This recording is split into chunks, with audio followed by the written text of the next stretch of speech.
Let's talk about human sacrifice. Human sacrifice is the act of killing one or more human beings, usually as an offering to a deity, as part of a religious ritual. It closely parallels the various practices of ritual slaughter of animals and of religious sacrifice in general. Human sacrifice has been practiced in various cultures throughout history.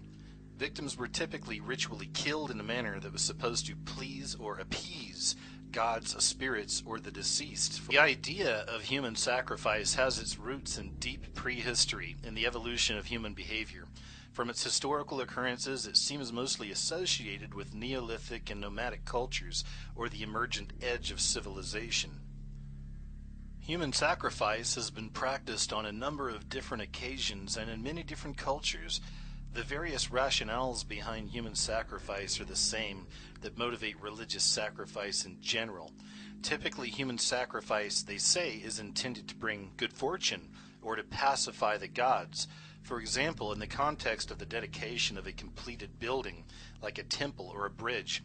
In fact, there is an old Chinese legend that says there are thousands of people entombed in the Great Wall of China itself. In some notions of the afterlife, the deceased will benefit from victims killed at his funeral. The Mongols, the Scythians, early Egyptians, and various Mesoamerican chiefs could take most of their household, including servants and concubines, with them to the next world by this line of reasoning. This is sometimes called a retainer sacrifice, as the leader's retainers will be sacrificed along with their master, so that they could continue to serve him in the afterlife. History shows us that the Europeans practiced ritual sacrifice, and references to human sacrifice can be found in Greek historical accounts as well as mythology. The human sacrifice in mythology, the salvation in some versions. According to Roman sources, the Celtic Druids engaged extensively in human sacrifice. According to Julius Caesar himself, the slaves and dependents of the Gauls of rank would be burnt along with the body of their master as part of a funerary rites. He also described how they built wicker figures that were filled with living humans and then burned. History also shows us that the Eastern Indians used to utilize human sacrifice for their gods as well. Even in ancient Hawaii, they had what they called Luakini temples. It was a sacred place where human and animal blood sacrifices were offered. The Mayans held the belief that limestone sinkholes were actually portals to the underworld, and they would sacrifice human beings, tossing them down these sinkholes. And of course, the Aztecs were big proponents of the human sacrifice. They actually believed that human sacrifices would prevent the end of the world that could happen on each cycle of 52 years. In South America, the Incas practiced human sacrifice, especially at great festivals or royal funerals, where these so-called retainers died to accompany the dead into the next life. It's interesting because that brings us to today with human sacrifice and rituals. What you're looking at here is a picture of the Bohemian Grove. It's a 2,700-acre campground located in Monterey, California. Understanding just a little bit of the basic history of human sacrifice and blood rituals, isn't it interesting that we find this still taking place today? Whether it's all just a ceremony or actually taking place, they are playing this stuff out. And these are the most wealthy, influential men in the entire world are doing this once a year for 3 weeks out in the woods, hidden from the rest of the world, dressing up in robes, doing mock human sacrifices, or real human sacrifices.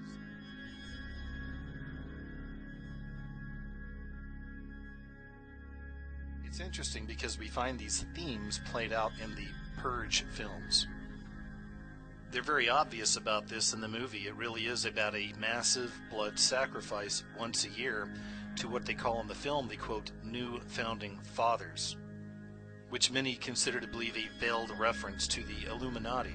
We also find many of these so-called Illuminati artists playing this stuff out as well. This is Kesha, and she's known for drinking blood on stage. 20, maybe 30 years ago, you'd see a lot of these heavy metal acts or more satanic type rockers acting like they're drinking blood on stage. It was shocking at the time, but you accepted it. It's kind of what those types of people did. It's interesting because now we're living at a time where these pop princesses, these people who are at the top of the pop charts on stage and doing the same blood-drinking rituals. Once again, continuing the theme of blood sacrifice, we have these Carrie movies from a novel written by Stephen King. You begin to understand the real symbology of this film, and what's really taking place underneath the surface is the idea of virgin blood sacrifice, with the, of course, all-seeing eye, one-eye symbolism there, and of course in this one she's wearing the cross. And what is the cross a symbol of? That's right, blood sacrifice. And speaking of rituals and ceremonies, this is really interesting. It was May 9th, 2012, before the Olympics. They had this big ritual and ceremony before lighting the torch, and at the same time there was a massive plane crash in Indonesia into Mount Salak. Once again, many people theorize that this potentially could be a mass blood ritual or blood sacrifice for the Olympics. One of the reasons many people speculate that connection to the occult and rituals and sacrifices for the ancient gods is because just before that flight took off, strangely, they released this picture of one of the crew people dressed up like Poseidon with a trident.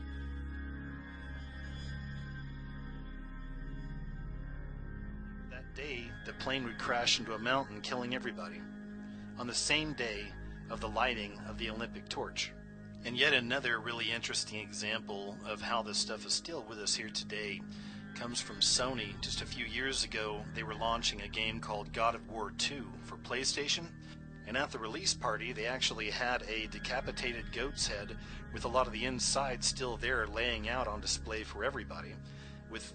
So at the release party, they actually had a real decapitated goat head with a lot of the entrails from inside the head and the body laying out on display for people to see as they walked by.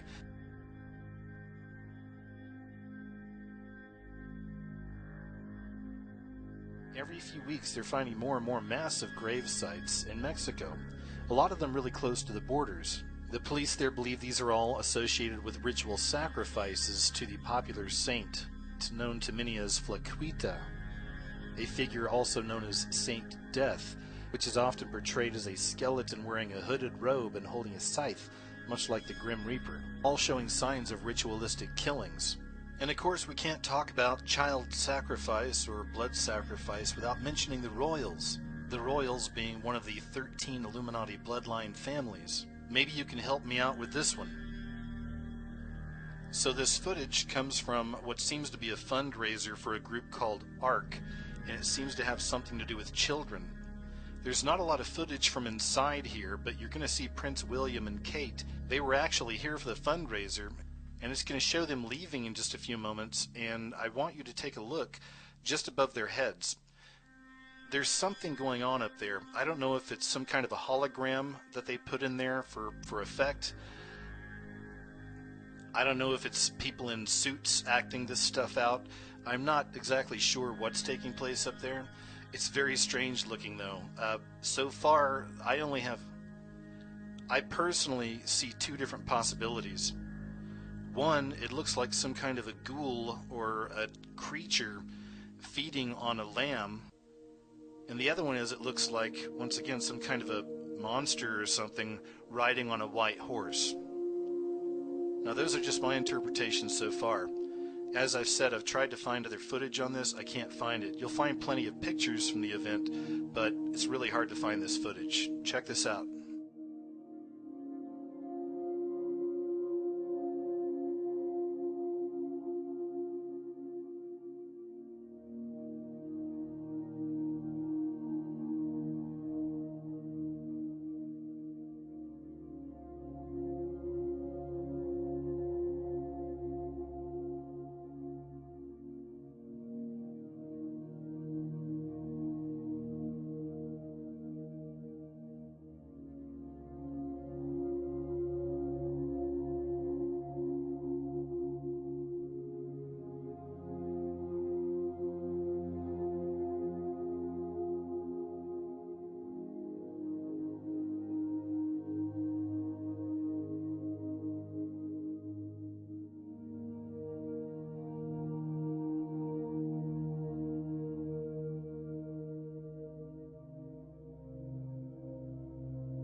It's weird stuff, right? And for whatever reason, it made me think of this story that came out. It made national headlines, but it was when Camilla turned 60, Prince Charles bought her 2 sheep. There's something more symbolic taking place there. And speaking of the occult connections from the past to now, this right here is some footage that was recently taken from just above the Georgia Guidestones. It's really interesting if you take a look there. It certainly looks like some form of a blood pattern.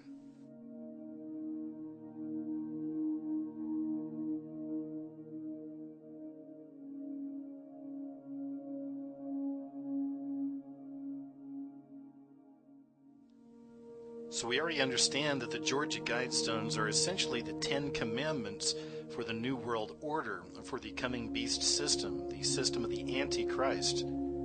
This adds a whole new angle to the mystery. Could somebody actually be using the Georgia Guidestones as a sacrificial altar as well? Are they sacrificing something on top of the Georgia Guidestones and actually conducting real rituals around this? I found that little insert on the top of this really interesting because if you look at other altars throughout history, a lot of them have that same thing.